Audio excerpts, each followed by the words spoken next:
Okay, so we're now up to smoking temperature. Our 2 porks are in, and then here I've got my smoking chips, which are in some foil. They've been soaked in water and they've got some holes in. Then we're just going to rest those on the coals so we get that nice whisky smoky flavour.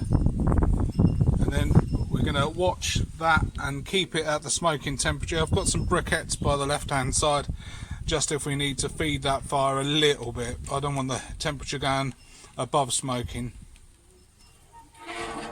So there we go, another 3.5 hours and they should be ready. So our smoke's going really well after an hour.